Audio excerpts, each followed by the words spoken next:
Team India తాజాగా జరిగిన England test series ను సమన్ చేసి ఉత్సాహంతో ఉంది. ముఖ్యంగా కెన్నింగ్టన్ ఓవల్లో అసలు సాధ్యం కాని విజయాన్ని అందుకుని చరిత్ర సృష్టించింది. ఈ క్రమంలో నెక్స్ట్ జరగబోయే మ్యాచ్లపై భారత్ దృష్టి సారించనుంది. అయితే ఆగస్టు నెలలో బంగ్లాదేశ్తో జరగాల్సిన సిరీస్ రద్దు కావడంతో ఇప్పుడు ఒక నెల రెస్ట్ దొరికింది. భారత జట్టుకైతే సెప్టెంబర్లో ఆసియా కప్ ఉండటంతో ఇందులో పాల్గొనే జట్లు అప్పుడే కసరత్తులు మొదలుపెట్టేశాయి. దాదాపు 8 జట్లు పాల్గొంటున్న ఈ ఆసియా కప్ లో భారత్ ఫేవరెట్ గా దిగబోతుంది.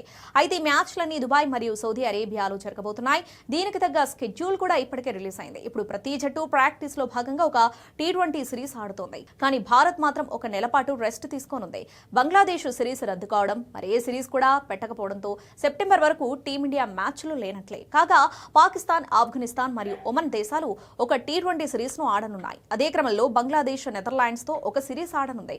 శ్రీలంక కూడా దేశీయ మ్యాచ్లు ఆడుతున్నాయి. దీంతో ఆసియా కప్ కు ముందు అన్ని జట్లు ప్రాక్టీస్ లో భాగంగా మ్యాచ్లు ఆడుతున్నాయి.